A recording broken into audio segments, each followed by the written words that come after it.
साहेब, गडकरी साहेब, देवेंद्र भाऊ फडणवीस साहेब आणि चंद्रशेखर बावनकुळे साहेबांचं मनापासून आभार मानतो।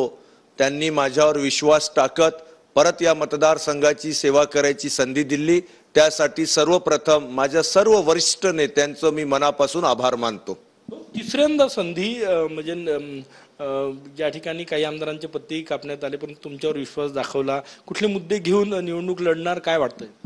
मागच्या 10 वर्षापासून पक्षाने मला जबाबदारी दिली, चिमूर विधानसभेचं कॅप्टन बनवलं आणि मागच्या 10 वर्षापासून पक्षवाढीसाठी आणि मतदारसंघाचा विकासासाठी सतत सरकारच्या माध्यमातून, पक्षाच्या माध्यमातून जनतेच्या विश्वासावर आणि पार्टीच्या विश्वासावर खरं उतरण्याचा परिपूर्ण प्रयत्न केला।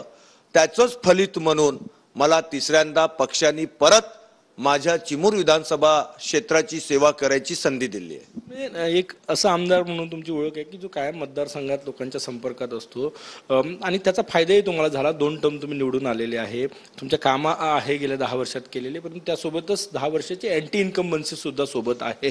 कसं बॅलन्स करणार दोन्ही मुद्दे?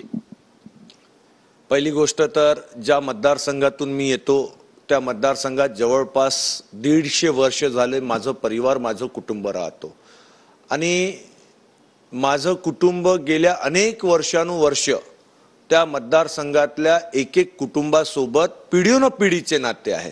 त्याचा मला एक फायदा मिळाला। त्याच्यानंतर पक्ष विचार हे घेऊन आम्ही निघालो आणि पक्ष विचार घेऊन आम्ही मागच्या 10 वर्षापासून त्या मतदारसंघात सर्वांचं साथ सोबत घेत काम करत असल्यामुळे मला नाही वाटत की 10 वर्षात काही अँटी इन्कम्बन्सी तिथे निर्माण झाली असेल आणि त्याचं मला या माझ्या पक्षाला काही फटका बसेल असं मला नाही वाटत। कोणते मुद्दे घेऊन तुम्ही निवडणुकीत उतरणार आहे, काय सांगणार मतदारांना जेव्हा तुम्ही प्रचाराला लागतायत? बघा, आज जवळपास 75-76 वर्ष, 76 पेक्षा जास्त झाले देश स्वतंत्र व्हायला। चिमूर विधानसभा ही क्रांतिकारी भूमी आहे। श्रीहरी बालाजी महाराज, राष्ट्रसंत तुकडोजी महाराजांचा स्पर्शनी पावन झालेली ही भूमी आहे आणि या भूमीचं ज्या पद्धतीने विकास झालं पाहिजे होतं ते काँग्रेस शासित राज्यात झालं नाही। मागच्या 10 वर्षात आदरणीय देवेंद्र भाऊ फडणवीस साहेबांच्या नेतृत्वात जे स्वप्न आम्ही चिमूर विधानसभेला दाखवलेलं होतं, काही प्रमाणात नाही तर मोठ्या प्रमाणात आम्हाला ते करून घेण्यात यश आलं। मग ते रस्त्यांचं जाळं असेल, सिंचनाची व्यवस्था असेल, इन्फ्रास्ट्रक्चर उभारायचं असेल, अनेक मुद्दे आहे। ते मुद्द्यात आम्ही यशस्वीपणे काम करू शकलो। आता येणारे 5 वर्ष जे राहिलेले काम आहे, मग ते रेल्वेचं मार्ग असेल, उद्योगधंद्याला चालना द्यायची आहे, तिथे एक चांगलं एज्युकेशन हब उघडायचं आहे, आरोग्याची उत्तम व्यवस्था मला तिथे उभारून द्यायची आहे। आता माझ्या पुढे 4 मोठे लक्ष्य आहे। पहिला, रेल्वे लाईनवर चिमूरला रेल्वे लाईनच्या नकाशावर आणायचंय।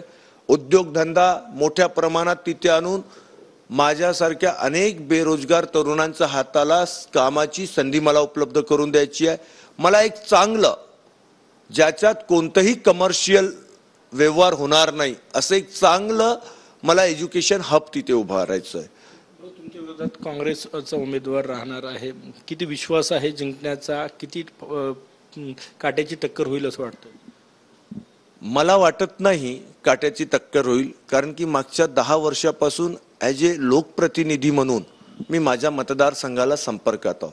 भांगडिया म्हणून असं तर पिढी संपर्कात आहे, मात्र ॲज ए लोकप्रतिनिधी म्हणून मागच्या 10 वर्षापासून मी त्या मतदारसंघात काम करतोय। मतदारसंघात काम करत असताना सर्व धर्म समभाव ही भावना घेत, सर्वांना सोबत घेत, प्रत्येक समाजाच्या घटकाला त्याला त्याचा हक्काचं मिळवून देण्यात मला यश आलं। त्यामुळे मला वाटत नाही की फार काही काट्याची टक्कर वगैरे होईल आणि माझा विश्वास आहे, माझ्या कामात अगर प्रामाणिकता असेल ना आणि माझ्यात प्रामाणिकता असेल तर चिमूर विधानसभा हा माझं कुटुंब आहे।